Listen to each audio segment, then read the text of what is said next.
Muito boa tarde a todos. Eu sou Renata Palmier. Estamos dando início a mais um programa do Grupo Mônaco de Cultura e Saúde, que vai ao ar todas as terças-feiras, ao vivo, às 15 horas. Hoje aqui com a gente, a nossa queridíssima Cláudia Ritt, diretora da Biblioteca Pública de Niterói, uma instituição belíssima que acaba de ser totalmente reformada, está completando 80 anos de idade. Cláudia, muito obrigada pela sua presença, é um prazer enorme recebê-la aqui no nosso programa para falar um pouquinho de cultura, para falar um pouquinho dessa instituição que está completando 80 anos. Conta para a gente, Cláudia, como foi a sua trajetória, o desafio que você está enfrentando com essa instituição? Bem, primeiro eu queria agradecer o convite, né, Renata? Assim, é sempre importante a gente divulgar o trabalho da biblioteca, divulgar os equipamentos culturais da cidade, né? Como você acabou de falar, a biblioteca acabou de fazer 80 anos, né? É uma jovem senhora, enfim, são 80 anos muito bem vividos e 80 anos de muita transformação. Com certeza. Enfim, o dia que você foi lá nos visitar, você percebeu exatamente que a biblioteca, hoje em dia, ela é realmente uma jovem senhora, porque, enfim, ela conseguiu, né, superar, acompanhar os desafios da modernidade. Então, é um prédio completamente restaurado, né, foi uma restauração feita pelo INEPAC, com todo cuidado, com todo carinho. E para devolver esse equipamento na melhor forma possível, né? Acompanhando, como a gente conversou, a modernidade. Então, não adianta você fazer uma restauração e deixar aquele prédio inacessível ou um prédio que não acompanha, digamos, que os avanços técnicos, tecnológicos, né? Os avanços, enfim, até do meio da leitura e do livro, e ficar aquele prédio inutilizado.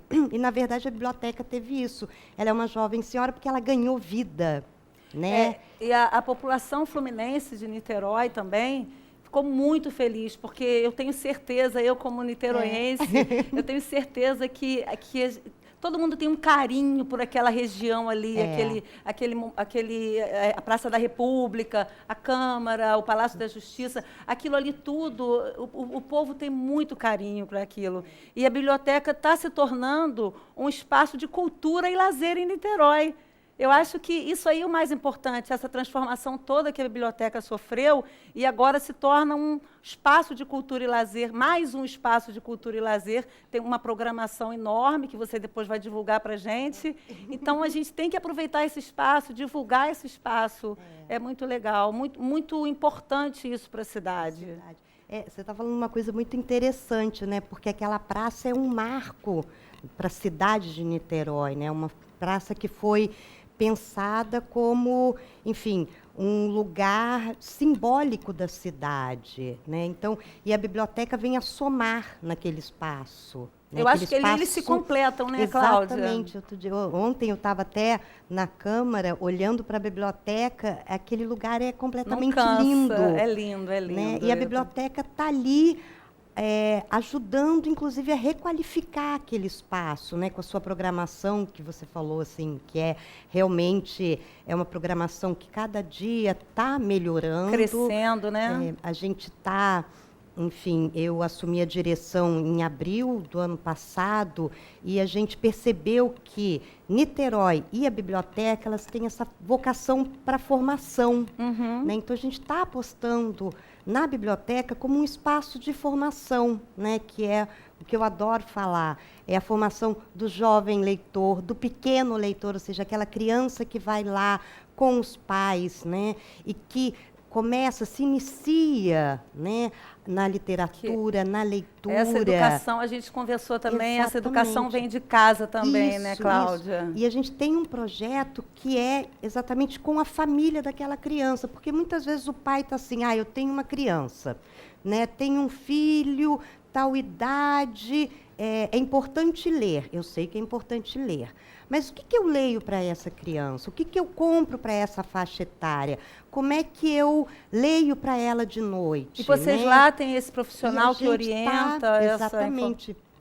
Apostando nessa formação, em atividades em que você tem a leitura com a família, não é só a criança e o pai fica lá sentado, tipo, a pessoa está lendo, né, o profissional está lendo, eu fico aqui esperando. Não. A família toda interage na Exatamente. ação. Vamos estar ali juntos, como uma coisa que até você incentiva o pai, né, a família, e aí são... A ler também, a né, ler Cláudia? também, quer dizer, como é esse prazer, ele está circulando, né? Sai da criança, vai para o pai, para o avô, para a avó, para a mãe, enfim, para a irmã mais velha, né? Então, assim, como é que a gente está formando esse leitor? E aí o jovem leitor, a gente está com um clube de leitura, né?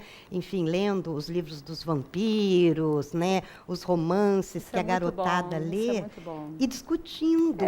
Pegando essa informação aí, o governo do Estado, através da Secretaria de Cultura, Estadual de Cultura, tem quatro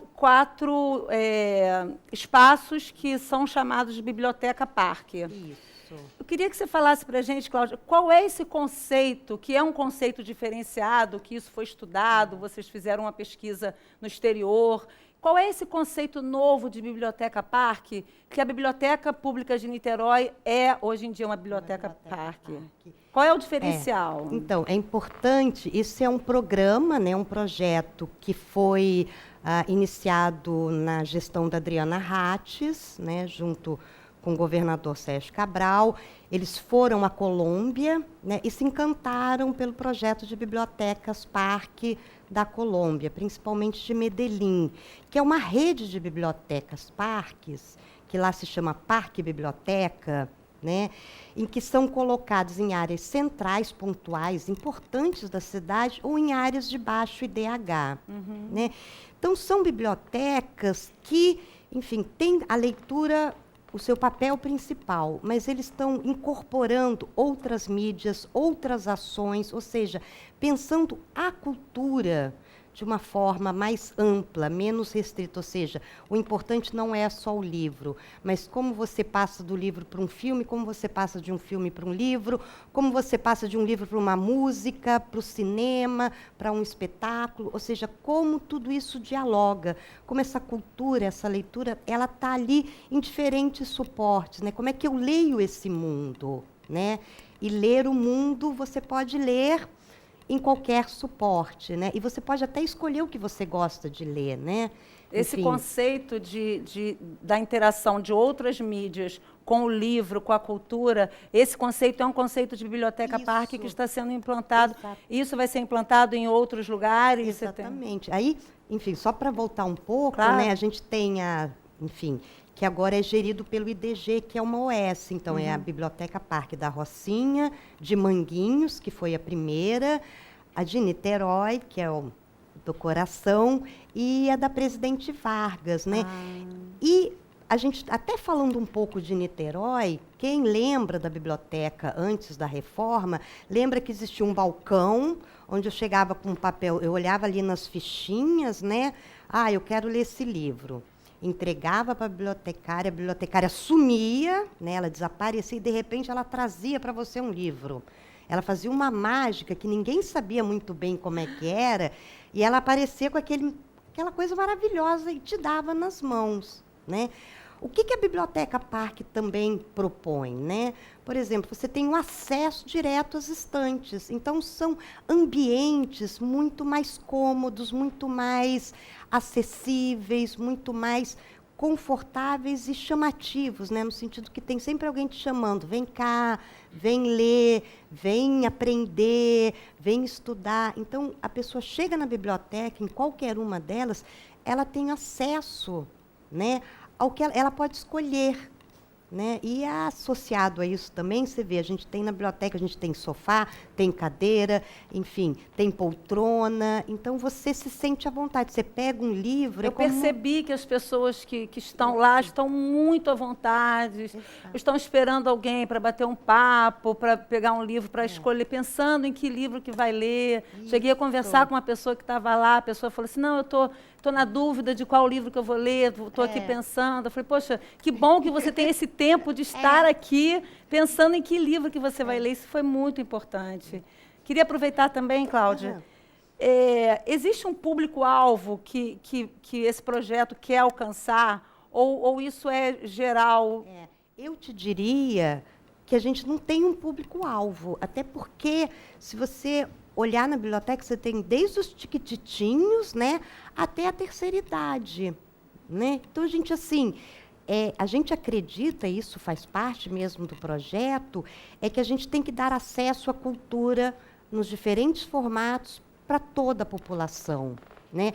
É claro que a gente tem um carinho especial na formação desse leitor, em acreditar, em formar essa nova geração, né? A gente estava te falando exatamente dos projetos que a gente tem com as escolas, né? Então, é um projeto que a gente traz com muito carinho, cuida, porque a gente está formando essa geração. Agora, eu sei que você está buscando parceria com entidades privadas, público-privadas, para implementar outros projetos. Isso. Inclusive, eu quero que você conte para a gente em primeira mão. Olha, qual é esse projeto que você está... sobre a história fluminense. Existe um espaço que você está querendo implementar aí, buscando parceria para esse espaço, o espaço da história fluminense. Então, eu sou uma pesquisadora, eu sou uma historiadora, então é óbvio que nesse meio todo, né, enfim, o meu olhar, assim, eu me emociono com o acervo que a gente tem lá, que é o acervo de história fluminense, né, que é um setor que a gente tem algumas obras raras, né, como o mapa da cidade do Rio de Janeiro, publicado pela editora Lemertz, né? A gente tem livros sobre Campos, né, sobre Nilópolis, ou seja, a gente tem algumas obras raras, algumas obras especiais, né? E o ideal é que a gente faça com que a população, seja do estado, seja do município de Niterói, conheça a sua história, conheça a história do seu estado, da sua cidade. Então, a história fluminense, um pouco, ela quer não só atrair esse jovem leitor, né, mas também criar um centro de pesquisa. E aí, por exemplo, adoraria poder digitalizar parte da minha coleção, né?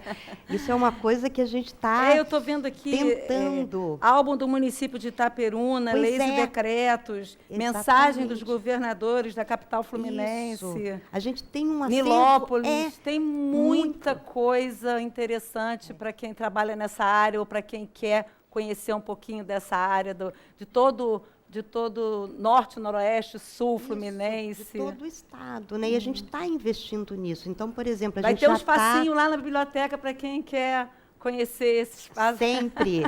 E a gente faz, assim, exposições de livros, né? Tiram uma determinada parte do acervo, expõe muito para também a gente seduzir esse leitor, né? Esse jovem que está ali, que ainda não conhece seu estado, que não conhece a sua cultura, que ele possa ter um lugar onde ele possa ter essa iniciação, digamos assim, né? Que ele possa dar os primeiros passos. Então, e a gente quer muito disponibilizar essa coleção, né? E como são obras especiais, por exemplo, tem algumas obras que são dos anos 20, 30 do século passado. Não são tão velhas, né? Não são tão antigas, mas o papel já está ácido, então o manuseio é muito difícil. O manuseio desse material também requer algumas ações mais preventivas, isso, né? Não por pode... isso que a gente tem uma separação, assim, a gente tem um setor que é para o pesquisador, aquele que já está acostumado, habituado, né, que tem o cuidado com aquela obra, e um setor, digamos, mais de divulgação, onde a gente tem obras mais recentes, né?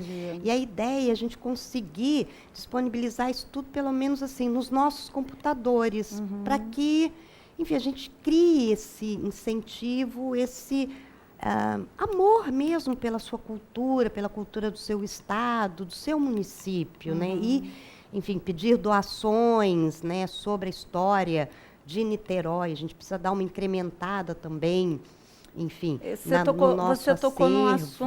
Você tocou num assunto que eu até queria até divulgar esse trabalho também da biblioteca a respeito de doação.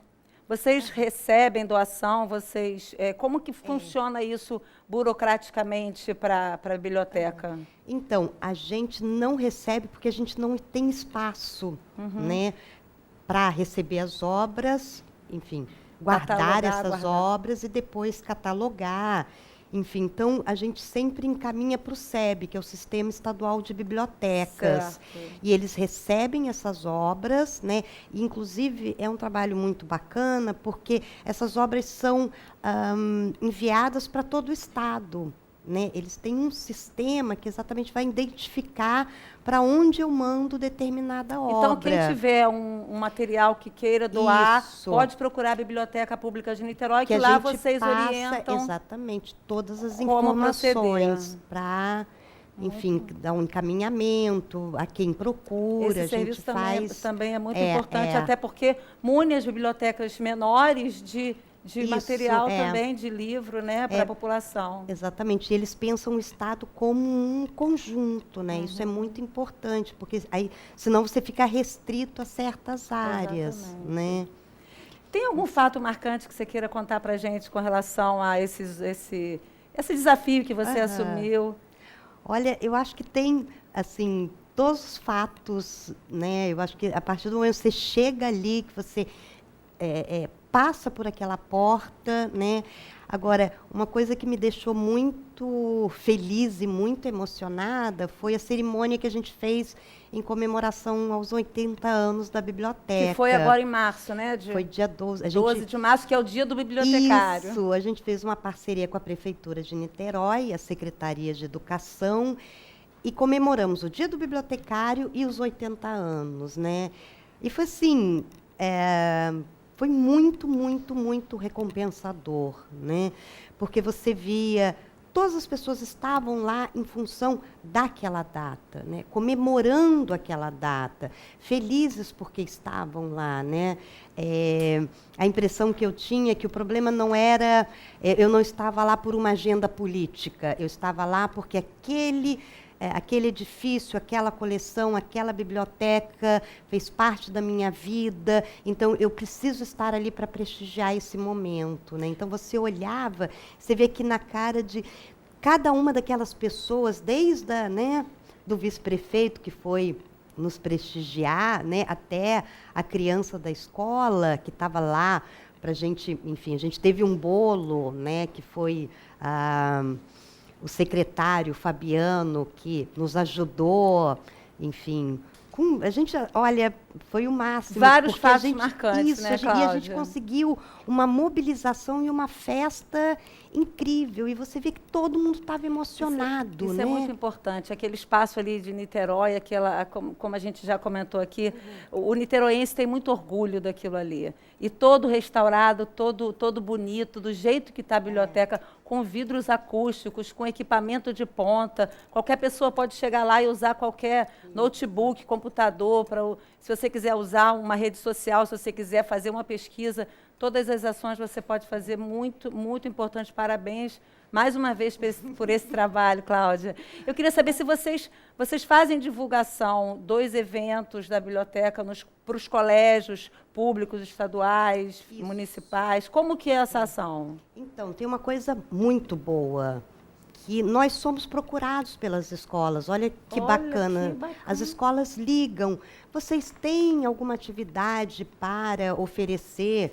Enfim, às vezes numa data comemorativa, uma efeméride. Então, isso é muito recompensador, porque as escolas já estão percebendo que nós somos um lugar, né, produtor de cultura, e eles querem levar, a gente faz parte desse circuito, né? E, ao mesmo tempo, a biblioteca está realmente virando um polo, né? Então, assim, a gente recebe telefonemas e a gente também entra em contato. Hoje, por acaso, nós estamos tendo uma palestra de uma professora da UERJ, do campus de São Gonçalo, a professora Célia, sobre Inquisição, para os Olha. pré-adolescentes. Está todo mundo lá, enfim, o Colégio Pedro II. Então, é uma parceria. A gente, ao mesmo tempo que divulga essas atividades e é procurado, a gente também, olha, dia tal, a gente tem essa palestra. É um trabalhinho de formiguinha que você vai falando, que é a melhor divulgação, é de boca em boca a divulgação. Vocês fazem um trabalho muito bacana também, que a gente teve a oportunidade de acompanhar no Facebook, Biblioteca Pública de Niterói, a gente acompanhou, e é um meio de divulgação que hoje todo mundo não tem quem não use o Facebook para consultar, para fazer uma pesquisa, que é um trabalho muito bacana e que vocês estão divulgando muito os eventos que tem na biblioteca. A biblioteca como espaço de cultura e lazer de Niterói. Muito importante. E a gente está, assim, com, se não me engano, quase 4.000, ou já chegou aos 4.000 curtidas, né? Isso é um sucesso. E uma página que, enfim, a gente está trabalhando mesmo, assim, o que a gente divulga, quando a gente divulga, né? Como é que a gente chama atenção para aquele evento, né? Então, assim, e está dando muito certo, né? As pessoas comentam os cursos, comentam as atividades, né? Então, o trabalho lá na biblioteca que me chamou muita atenção, Cláudia, nossa equipe que esteve lá com você, todos os profissionais que trabalham lá para vocês trabalham de bem com a vida. Não é porque eu estou aqui na tua presença, não, mas eu já divulguei isso e a gente gostou muito, todos atendendo solicitamente o público, as crianças que chegavam, a criança sempre chega correndo, a criança sempre chega esbaforida, e tinha lá um profissional de cinema, literatura, letra, arte, música, enfim, parabéns pelo trabalho de vocês lá na biblioteca, eu fiquei muito feliz, foi uma tarde agradabilíssima que eu passei lá com vocês. Meus parabéns mais uma vez. Não canso de parabenizar pelo trabalho, que eu acho que nós temos que enaltecer mesmo a cultura em Niterói, os espaços que estão abrindo, que estão sendo oferecidos gratuitamente. Isso é importante também falar, né, Cláudia? Isso é muito importante. Assim, até voltando à questão da equipe, que eu acho que é uma coisa até bacana da gente divulgar, né, é que o projeto das bibliotecas Parque, ele prevê exatamente isso, né? A gente tem um corpo de bibliotecários, tem o coordenador de acervo e a gente tem uma equipe que é multidisciplinar ou transdisciplinar, né? A gente tem colaborador formado em história, em produção cultural, em artes, história da arte. Isso é característica da Biblioteca Parque. Isso, ou seja, congregar, né, juntar esses diversos saberes, um pouco em apostar que o mundo é constituído de todos os saberes. Um não tem um valor maior do que o outro. Completa o outro, exatamente. Com certeza. Então, eu quero um livro de literatura, né? Então tem uma pessoa lá que é da área de literatura, uma pessoa que é da área de história, um que às vezes não é formado em cinema, mas o seu maior hobby é cinema. Então ele está ali, inclusive, dando esse apoio ao leitor. Você tem trabalho voluntário lá? Ainda não. Mas a gente quer fazer trabalho voluntário, trabalho com as escolas, né, de voluntariado mesmo. Acho que isso é importante. Acho que é importante ter essa cultura, né, enfim, do trabalho voluntariado que a gente, enfim, ainda está engatinhando, alguns setores têm, algumas instituições têm, mas assim, ainda é muito, no Brasil não é muito estabelecido, né? Então a gente está querendo também implementar o trabalho voluntário. Mais um projeto da empreendedora Cláudia Ritt. Nossa, é o que eu digo, assim, enfim, o tempo todo a gente está pensando, buscando soluções, né, Cláudia? E a minha equipe é muito boa, né? Com assim, certeza. eu tenho muito orgulho, eu tenho muita alegria de trabalhar com aquelas pessoas, né? A gente está sempre incentivando, estimulando a criação, as boas ideias, né? Eu acho que isso é uma coisa que digamos, até é uma gestão participativa, né, onde cada um contribui. O que a gente só não pode, que eu sempre falo para eles, é assim, vamos anotar tudo, porque não adianta. Se falar, a ideia voa e você não pega. Então, tem que escrever, tem que propor, a gente tem que criar essa cultura também. Porque, imagina, todo mundo ali tem sempre, e são ideias ótimas, né? Sempre. Então, essa juventude, essa garotada. Não, é um sucesso. Então, são os nossos braços. Isso. E a gente tem que aproveitar isso, né? Meus então, parabéns. Muito feliz com esse trabalho de vocês aqui em Niterói. Eu estar aqui perto, poder comparecer à biblioteca sempre que eu precisar, sempre que eu tiver um tempinho. Então, você tem que ir lá todo dia. Vamos divulgar mais uma vez no Facebook, né, Cláudia? No Facebook. Biblioteca Pública Pública de Niterói. Biblioteca Pública de Niterói. Isso. Ela vai virar parque no nome. Ela ainda não é parque, mas é uma coisa que a gente também, em 2015, a gente vai, enfim, adquirir o parque no nome, né? Então, seria BPN, mas é Biblioteca Parque de Niterói. Né? Vamos um passinho de cada vez, né, Cláudia? Isso, sempre, devagar e sempre. Devagar e sempre. Né? Muito obrigada, Cláudia. Poxa, fiquei muito feliz. Já passou? Passou. Vamos trazer as ações de novo. Quando a gente tiver um projeto novo, a gente traz aqui, com certeza, para o nosso público. Encerramos esse bloco de cultura com a presença da querida Cláudia Ritt, diretora da Biblioteca Pública de Niterói. O próximo bloco de saúde com a Elizabeth do Vale, psicóloga e acadêmica de Niterói. Muito obrigada a todos. Espero vocês na próxima terça-feira, às 15 horas.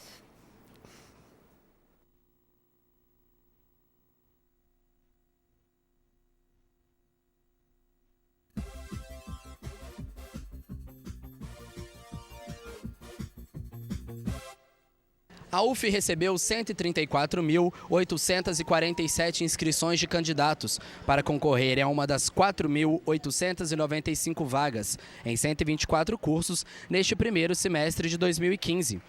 O pró-reitor de graduação, Renato Crespo, falou sobre essas vagas disponibilizadas no SISU e o sistema de cotas, que representa 35% das vagas.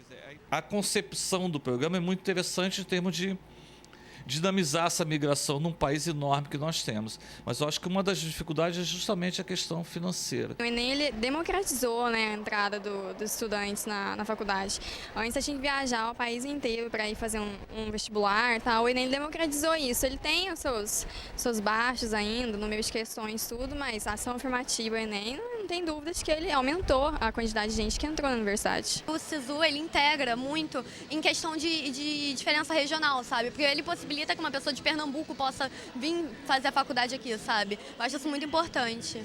E eu acho muito certo as cotas, todas, de escola pública, de renda e de cor. E a única coisa que eu não concordo é a questão da autodeclaração, porque eu tô vendo muita gente que não tem direito à cota se declarando para poder entrar. Eu estudei em escola pública, mas eu escolhi entrar pela ampla concorrência porque eu tinha nota para ampla.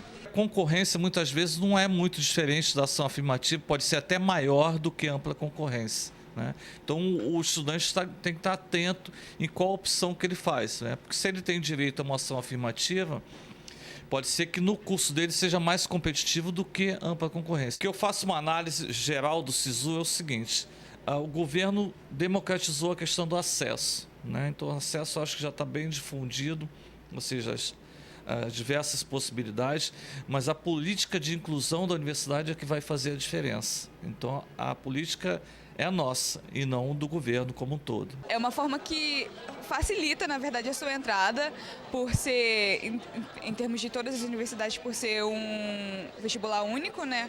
Então, facilita, de certa forma, a sua entrada, mas não quer dizer que seja fácil, não é fácil. É bem concorrido. Eu não gosto muito do Enem, porque eu acho que são muitas questões de um só dia e que é muita sorte para o aluno. Mas é uma boa forma de ingressar, porque vem gente de todos os lugares para cá e acaba fazendo uma mistura cultural. O que a gente tem percebido, conversando com os coordenadores, que os alunos não permanecem muitas vezes por questão financeira. Que é apesar da UF ter um programa de bolsas bastante significativo, a gente não alcança toda a demanda, né? Então é uma preocupação nossa de como fazer essa inclusão a partir das ações afirmativas, né? Eu lembro que havia uma previsão de, junto com o SISU, ter também um amplo sistema de bolsas, mas isso não se concretizou até o momento. E ao final, o pró-reitor ainda deixou uma mensagem aos alunos que estão chegando agora na UF.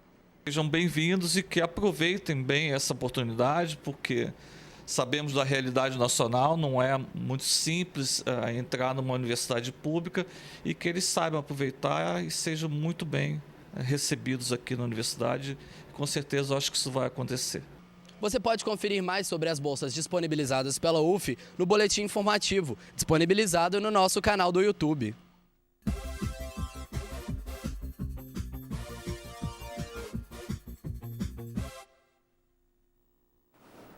Boa tarde para você que nos assiste. Estamos aqui com mais um Bem-Estar e Saúde. Bené. Boa tarde, galera. Olha nós aqui de volta. Estúdio novo. Tudo novo. Tá mais bonito, né? Gente, em primeiro lugar, eu gostaria de comentar que no dia 29, domingo agora que passou, houve uma manifestação na praia de Caraí por um grupo de pessoas da FAM. O que é a FAM? Frente Advocatícia Niteroense. E esse grupo, então, esteve ali na praia para reivindicar mais saúde, mais segurança e mais bem-estar para a nossa população. E eles exibiram cartazes, né? E esse grupo tem como componente o Dr. Gustavo Fuscal do Cury, que esteve conosco na semana passada, no bate-papo, né? E ele enviou algumas fotos que a gente vai mostrar para você. Tá bom, minha câmera não é aquela, é essa aqui. Tá bom, desculpa. Agora estou olhando olho no olho. Gente, vamos mostrar a convocação do pessoal da FAM. Eles fizeram uma convocação. Está dando para mostrar aí? Senão eu vou ficar na berlinda aqui há muito tempo. Ah, lá, aparecendo bonitinho. Ah lá, foi feita a convocação para o dia 29 de março, às 10 horas, na Praia de Caraí. Movimento em prol da vida, da segurança e do bem-estar para os cidadãos de Niterói. E agora vamos mostrar algumas fotos que a FAM nos enviou. Olha que legal, mais vida, mais segurança, mais bem-estar. FAM, eu acho que tem mais foto. Ah lá, o pessoal bonitinho, todo mundo vestindo branco, olha que legal. Né? Na maior harmonia, muita paz. Olha lá, Dr. Gustavo Fuscaldo, olha lá, com o megafone na mão, convocando o pessoal, falando. Olha que beleza. Então é isso aí, gente. Vamos aderir e vamos, né, fazer esse movimento bonito para que a gente possa reivindicar cada vez mais harmonicamente, né, de uma forma extremamente cautelosa, mas não deixar que isso fique sem um comportamento nosso no sentido da nossa participação, né, Bené? É verdade. Por isso, é muito importante nosso programa momento. hoje, ele tem o título Uma Reflexão, o que as vozes, né, o que a voz do povo está querendo dizer depois das eleições. E a grande pergunta aí no final, você está satisfeito com o que aconteceu depois das eleições? Você está satisfeito com o país? Porque a voz das ruas, nessa reflexão que você trouxe, nesse evento que teve no final de semana, ela está nos dizendo alguma coisa. Com certeza. E é isso que nós vamos fazer, essa reflexão hoje, né? Uhum, sim. E num segundo momento, então, eu trouxe aqui justamente o que tem chegado através de e-mail, e hoje eu tive, gente, que fazer uma separação por assunto, porque a demanda de e-mail das duas entrevistas que a gente fez com o Carlos Gran e com o doutor Gustavo, a coisa borbulhou um pouco. Que legal. Eu fiquei muito meia... Bom. Eu falei, como é que eu vou responder um por um? Não dá. Então, o que eu fiz? Eu peguei assuntos e... compactou. Exatamente. Beleza. Distribuí por assunto. Então, muitos e-mails questionando, né? Não é assim que foi redigido, mas eu mais ou menos vou ver o que está aqui para ver como é que eu troco isso em miúdos. muitos comentários sobre a nova novela da Rede Globo em seu horário nobre e sobre o conteúdo da mesma, que enfatiza de forma pesada a perversidade humana. Os questionamentos dessas mensagens indagam onde se quer chegar com esses comportamentos tão desajustados. Então, eu começaria dizendo para você que, no meu olhar, em relação à questão da psicologia, me parece que o que está acontecendo nesse momento é que todos os meios de comunicação, a mídia de uma maneira geral, ela está cada vez mais contagiada por esse processo que nós estamos atravessando de desvalorização, principalmente moralmente, do ser humano. Há uma inversão de valores tão grande, tão grande, tão grande, que me parece que agora tudo que vem para a mídia vem sempre nivelando o mais por baixo possível e sempre mostrando isso como que, eu acho que, por um lado, querendo, sim, chamar atenção. Agora, por um outro lado, quer dizer, até que ponto pessoas não maduras o suficiente emocionalmente para terem uma consciência crítica sobre esse estímulo exagerado de comportamentos perversos, visíveis o tempo todo na mídia, quer dizer, até que ponto isso é uma chamada para que a gente possa desenvolver cada vez mais a nossa consciência crítica e até que ponto que isso, para os nossos jovens, adolescentes e as nossas crianças, seja pesado demais. Quer dizer, um fardo muito pesado com o qual eles têm dificuldade de lidar e dificuldade até de avaliar, quer dizer, qual seria o ponto de equilíbrio ali. Bené? O primeiro capítulo da novela Babilônia, ele chocou realmente pelo beijo gay de duas senhoras de bastante idade, né? Estamos falando aí de Natália Timberg e Fernanda Montenegro. Estamos falando, então, de duas pessoas com muita idade, que talvez na época em que elas eram jovens, se isso acontecesse na televisão, certamente, primeiro, não aconteceria. Segundo, se acontecesse, gente, eu acho que a cidade, o país iria parar, porque o choque era muito grande. Eu me lembro quando Rock Hudson, agora, nós tem um pouquíssimo tempo que nós viemos saber que Rock Hudson era homossexual. Quer dizer, nós estamos falando de artistas que têm mais ou menos a mesma faixa etária. E estamos falando também disso que você está me trazendo, qual a faixa etária que assiste Babilônia? Será que as crianças estão preparadas? Estou falando de crianças na faixa de 10, lembrando que hoje vacina-se contra HPV a partir dos 9 anos de idade.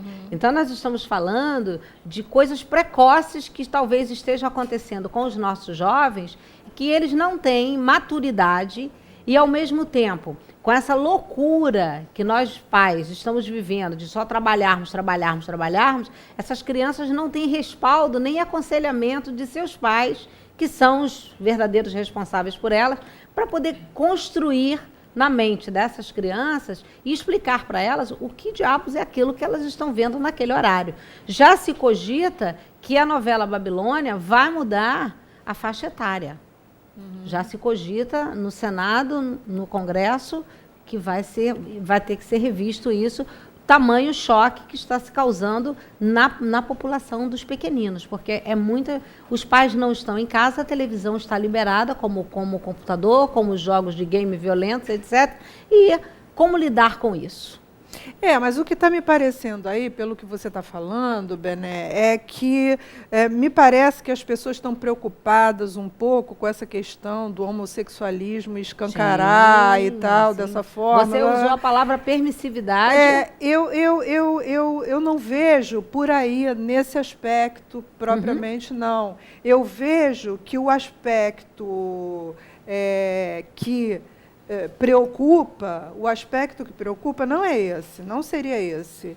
Eu acho que o aspecto que preocupa é até que ponto as perversões, Sim, no sentido mesmo da questão até da violência, da agressividade e da coisa patológica da perversão. Sim, Quer eu dizer, acho isso é que me preocupa. uma forçação também de É uma barra. forçação no Exatamente. sentido de você veicular comportamentos Sim. patológicos, Sim, comportamentos doentios, estimular uma população a ter comportamentos doentios e sociopatas, porque há um aumento cada vez maior de comportamentos sociopatas por exemplos, por coisas que os adolescentes assistem e até os adultos. Porque, olha só, a gente vê hoje muito crime cometido, não tanto, talvez, por pessoas... Bom, hoje tem a questão da maioridade, né, que é essa coisa que está sendo discutida aí, mas eu não sei até que ponto dentro das famílias as coisas, os comportamentos, entre aspas, aceitos, são às vezes muito mais nocivos do que aqueles comportamentos, de certa forma, que a gente vê nas ruas em relação à agressividade. Quer dizer, hoje houve uma ofuscação da visão do ser humano de maneira geral, que está difícil criar parâmetro até para as famílias no relacionamento com seus filhos. Concordo. Inclusive os dois programas do Gugu Liberato, que acabaram de estrear e que ganharam, inclusive, da Globo no horário, foi a entrevista com Suzane van Richthofen, onde você vê uma inversão total de valores, terrível, você né? tira a vida dos seus pais e aí, de repente, você ganha. E o que passa na cabeça do jovem? Você ganha toda uma regalia na prisão, você tem o direito de escolher não ter prisão domiciliar, enfim. E a história do goleiro Bruno, que recontou a sua história de uma outra forma. E o que passa isso para o jovem? São atitudes inteiramente perversas. Eu mato e não acontece nada. Exatamente. Então, daí, essa questão, gente, está relacionada com toda a nossa programação anterior que foi feita a respeito das manifestações da população nas ruas do nosso país. Quer dizer, a meu ver, o meu olhar em relação a essas manifestações é que a população está, de certa forma, acuada, né, mesmo dentro de suas casas, porque essas casas são invadidas por imagens, por uma série de veículos de comunicação que adentram nesse espaço, trazendo coisas muito perversas, coisas muito desumanizadas, coisas muito dolorosas e traumáticas. Então, como não adoecer mediante esse estado de coisas? Olha, é complicado. E, ao mesmo tempo, uma realidade que não existe.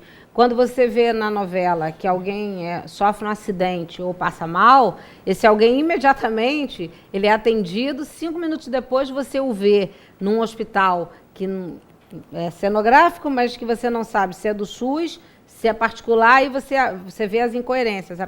O personagem é pobre, mas ele está num leito bem tratado, bem cuidado, e o povo nas ruas está gritando, nós não temos saúde, nós não temos educação, nós temos um aumento de conta de luz de 58% aqui na cidade de Niterói.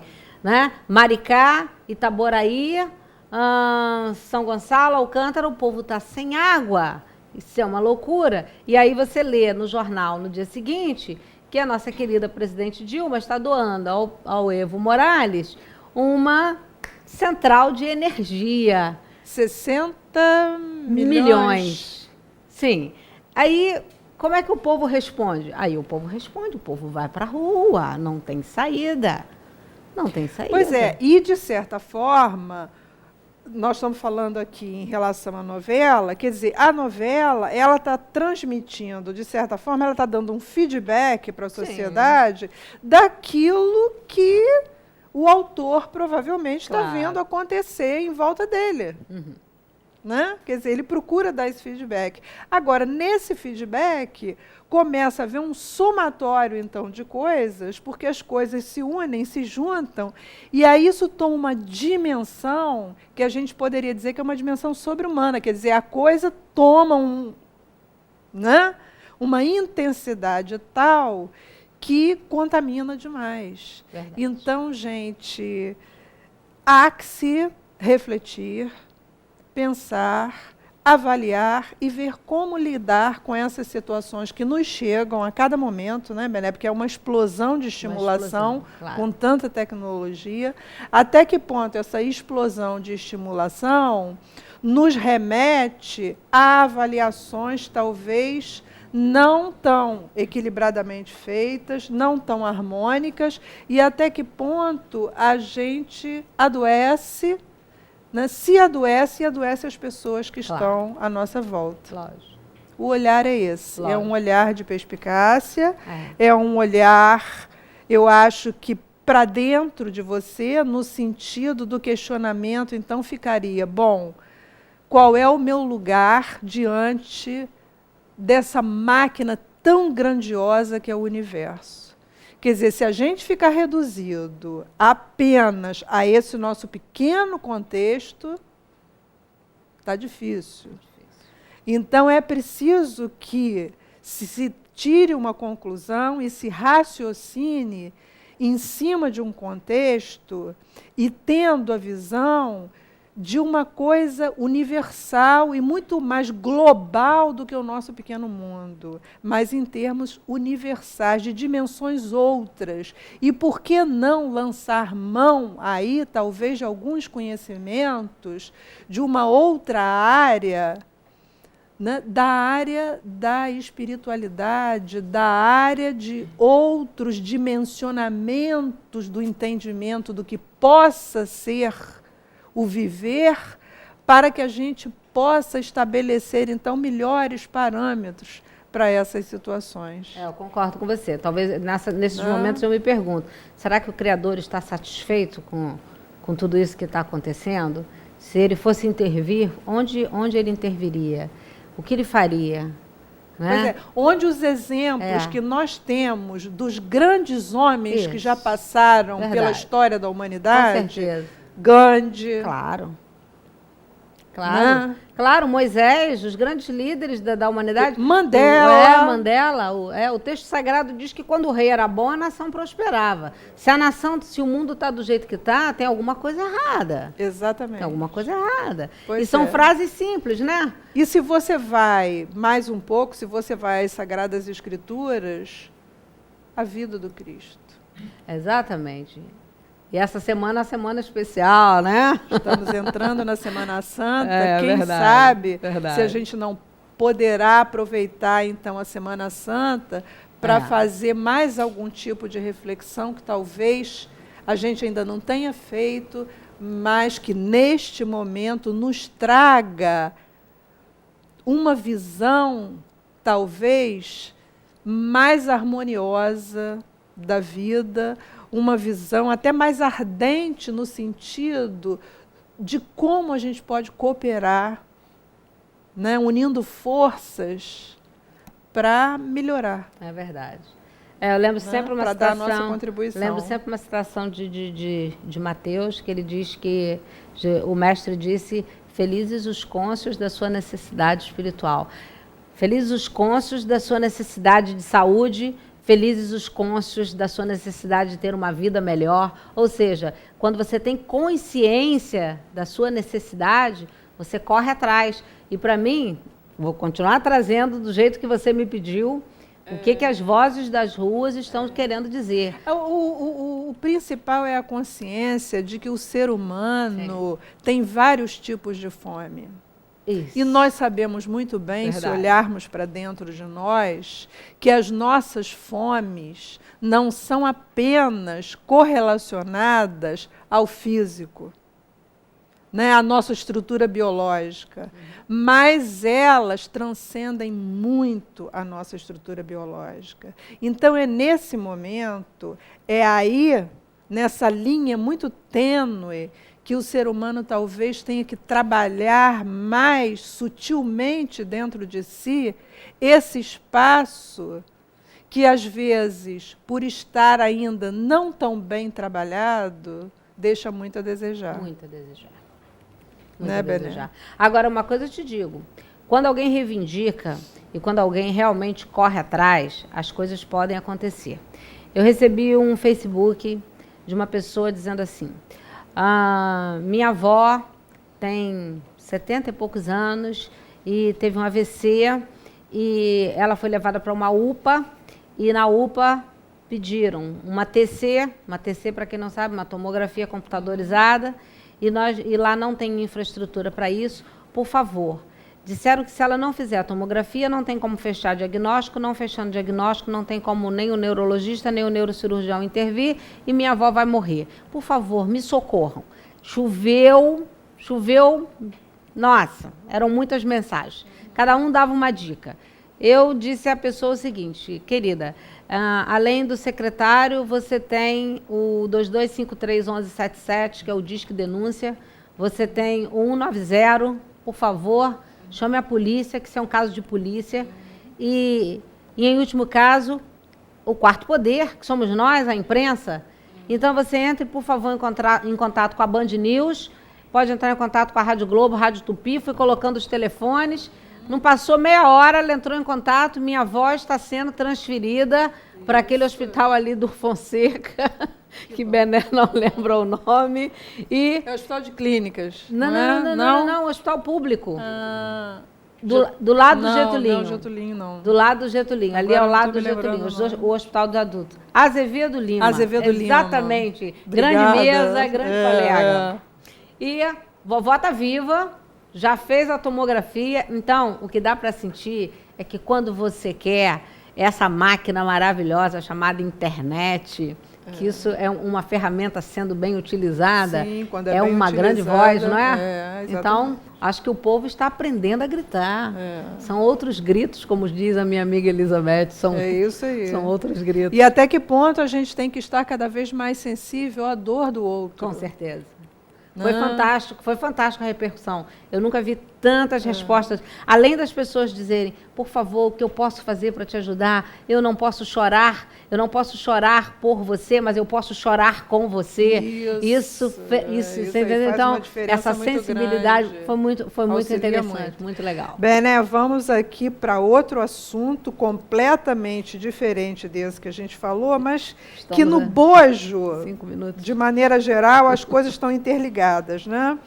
Bom, então chegaram outras indagações.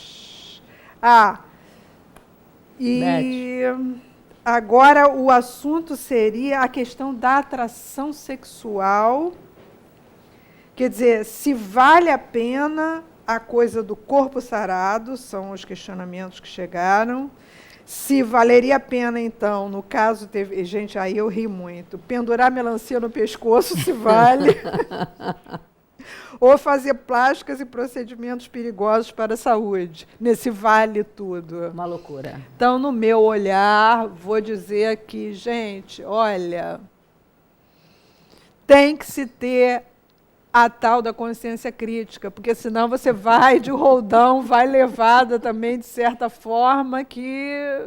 Né? Vamos citar aí esses casos dessas moças que fizeram essa aplicação com esse hidrogel e que hoje estão sofrendo desesperadamente, com risco de vida pelas infecções que estão fazendo, né? E mutilando seus corpos de tal maneira que o que estava tão bonitinho, tão maravilhoso, caiu e fica a própria vida em risco e em jogo. Esse questionamento do ter e do ser. Exatamente. Temos que fazer um programa só sobre isso, Beth. Olha só, não vale tudo. Vocês estão vendo que a mídia está trazendo para a gente, agora já começa a dar o retorno dos efeitos colaterais e das reações adversas que podem advir desses procedimentos. Isso mostra para a gente, a realidade vai conduzindo a gente cada vez mais a pé no freio. Verdade. Olha, não pode ser assim. Cuidado com o excesso de exercícios também, porque há pessoas que acham que o exercício foi especificamente feito para modelar o corpo. Não, gente. Vamos usar o exercício para o nosso bem-estar, não para a gente ter uma síncope, cair duro e... Né? Quanta gente já infartou em esteira ergométrica de academia. Exatamente. Quanta gente já passou dessa para outra por excesso de exercício. Quantos vovôs estão com AIDS devido à geração Viagra, Exatamente. né? Porque voltou é uma permissividade total. Então, a geração Viagra, o índice de HIV aumentou muito. Então, vamos ter cautela. Eu gosto de ter muito cuidado quando a gente fala sobre sexualidade, porque eu vejo a maioria das pessoas que se especializaram em sexualidade, assim como eu, irem para a mídia falar a respeito de coisas tão superficiais e o conteúdo mesmo que é importante de ser dado ao adolescente, ao jovem, né? E até as crianças, de uma maneira geral, não é passado. Quer dizer, fica naquela história de brincadeiras, cada um brinque com o sexo lá do seu jeito. Agora, não é isso. Não é que a gente que faz sexualidade humana obrigatoriamente tem que passar para o cidadão, mas é o que isso implica, o que um relacionamento sexual implica na vida de uma pessoa. Verdade. Que são coisas de conteúdos muito maiores, muito mais contundentes do que simplesmente você ter uma brincadeira com alguém. Né? Embora a gente ria aqui, faça brincadeiras das coisas, lógico, a gente tem que ser lúdico também. Mas até que ponto... a gente poderia dizer que incentivar certas práticas, como o sexo anal, por exemplo, eu vejo muito incentivo aí do pessoal. Gente, há um risco muito maior de contaminação de qualquer doença sexualmente transmissível, não é? Nas vias anais, que são vias que absorvem demais qualquer coisa que entra, até porque são vias feitas para expelir algo. Sim. Né? Então, e isso não é muito enfatizado, isso não é muito... Sabe, só se fala em camisinha. Ah, não, com camisinha tudo é permitido, com camisinha tudo... Não, vamos ter cautela, vamos explicar direitinho essa coisa, vamos colocar isso bem colocado, porque os jovens estão até deixando de usar a camisinha. E os idosos também. A gente vê aí a AIDS ainda num volume, uma coisa cada vez maior. Crescendo assustadoramente. Quer dizer, o que é isso? É né? verdade. Bom, então eu vou falar aqui, para a gente fechar, não propriamente na questão que foi solicitada, que seria o que fazer para melhorar a atração sexual, se a gente vai tendo que abrir mão agora dessas situações que estão complicando muito a vida das pessoas.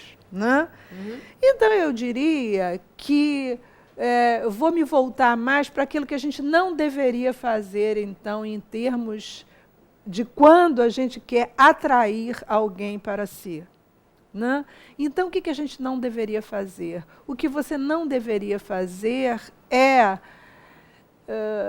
por exemplo, você não deveria manter o seu corpo num estado precário, onde essa relação pudesse, de certa forma, disseminar ou passar para o outro coisas que você não gostaria para você.